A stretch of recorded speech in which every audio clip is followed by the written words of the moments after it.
果你最近有在想是不是应该放弃进 YouTube 了，先别急着退出，也许你离成功就差一个关键条件。很多人会觉得自己不适合，演算法不喜欢自己的内容，但真相呢，往往不是这样的。问题通常只是你看错了指标，或者说你做错了频道的方向。只要你搞懂了这2点，一切都会开始改变。所以这期影片我就告诉你，大多数的创作者会选择放弃 YouTube 的3个关键原因，以及你怎么样可以突破它们。Hello Grayson， 这频道将分享给你 YouTube 频道运营以及流量变现的技巧。我每周都会分享3部影片来帮助你少走弯路，所以一定要记得订阅我频道。这里我还特别准备了一份 YouTube 新手成功宝典，里面会有频道成长以及变现的核心策略，你可以透过影片下方链接去免费领取。那首先第一个原因呢，就是他们没有订阅数或者是观看数，这是我见过最多也是最常见的原因。你稳定的去拍片、剪片、上传影片，然后呢一直在稳定的发布影片，这些所有的工作呢都做得非常棒。但问题是什么呢？你做了这些之后呢，还是没有任何的变化，你做的任何的事情似乎都没有推动整体的成长，所以呢，这会让你觉得非常的沮丧。你可能就会怀疑是不是自己的努力还是不够。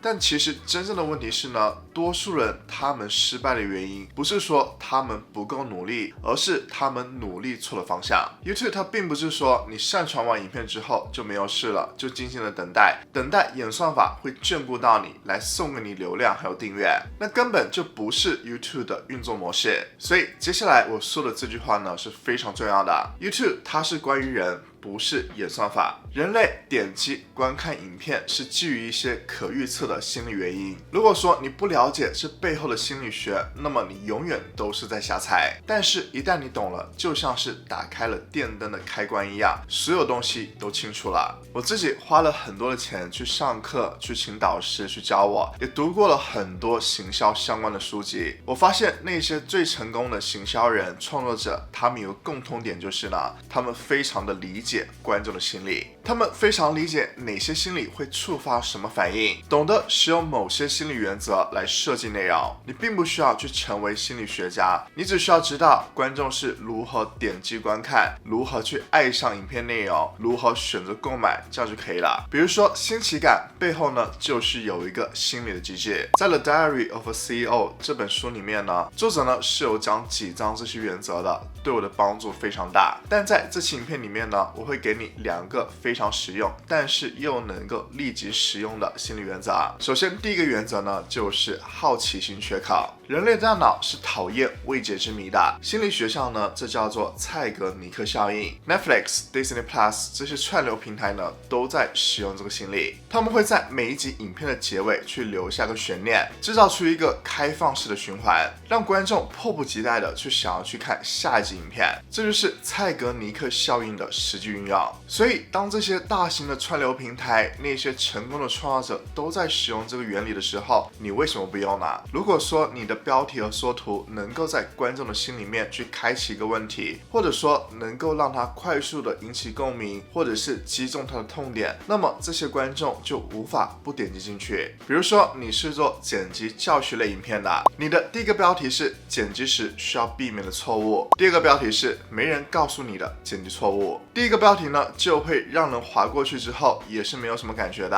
而第二个标题就会让人产生很多的好奇，他们想会知道到底是什么错误。所以呢，就会有很多观众在看到了第2种标题之后，会选择点击观看这部影片。第2个原则呢，就是身份出发。人们并不是说只是去看内容，而是说能够去看到一些能够反映出自己的自我身份或者是理想自我的内容。我们还是以剪辑教学为例，与其你去说10个剪辑技巧，不如说专业剪辑师都在使用这些技巧来节省10倍的时间。这样呢，你就不是在教技巧，而是说你在传递一种身份。专业的剪辑师都是这样做的。又比如说我面对的是新手 YouTuber 的时候，我就会说如何去快速获得1000个订阅人数，这样观众看到了就能够反映出他们想要达到的理想状态。当你能够去稳定的理解还有触发这些心理机制的时候，获得观看还有订阅呢，就不再是靠运气了，而是一个可预测的并且能够复制的结果。所以当你同时掌握了好奇心以及身份认同这2个心理开关的时候，演算法就不会成为你的讨好对象，而是说主动帮助你推荐的助手。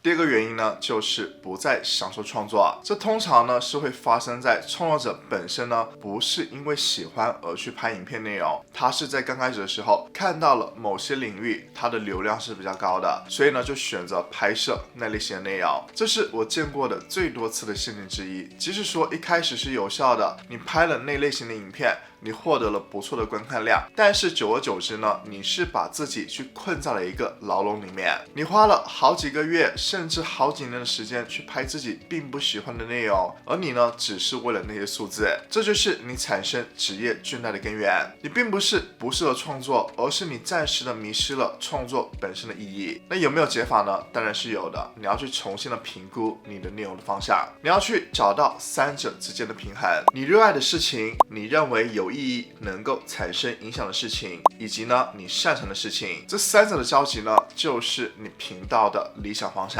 当你的内容能够在这3个交叉点之间的时候呢，你的创作就不再会消耗你了，反而呢会不断的给你更多能量，会让你更加满足。那你可以试试去做一下这个小练习，你可以拿出一张纸，然后写下这3个清单，你能聊上几小时都不觉得无聊的主题，你拥有能够帮助其他人的技能，你最想解决的问题。这3个问题交集的部分呢，就是你理想的 YouTube 频道的定位方向。第3个原因呢，就是倦怠。是的，倦怠呢是真的会存在的。YouTube 很容易会让人觉得这是一台跑不完的跑步机，更多上传，更多点子，更多的剪辑，更多的数据，更多的酸民。但是真正倦怠呢，并不是都来自于工作太多，而是说你做错了工作。当你正在做你热爱的事情，同时呢你又看到了成果，那么就是一个完全不一样的感觉。你仍然会觉得很辛苦，但是呢你会觉得这非常的有意义，因为你的努力得到了回报。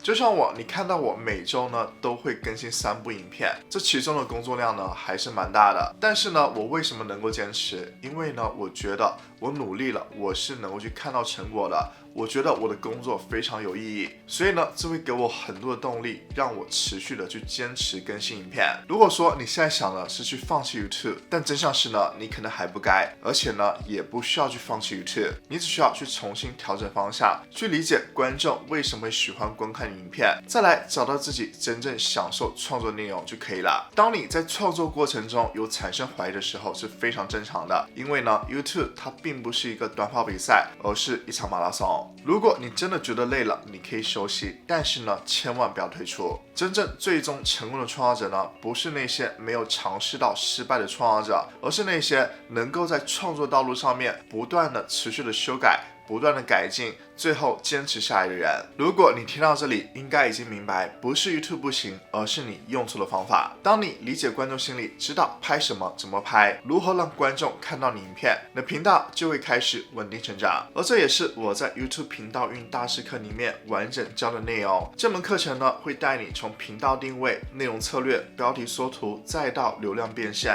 一步一步的去建立起能够持续增长、能够赚钱的频道系统。如果你不想再猜，你也想去更快的去看到成果，那么你可以透过影片下方链接去了解更多课程的资讯。另外，如果你想知道那些创造者用来让频道快速爆发的实战攻略，你可以看这期影片，我会告诉你5个能够快速激发流量的暗黑技巧。现在就点击观看，会是你下一个突破的起点。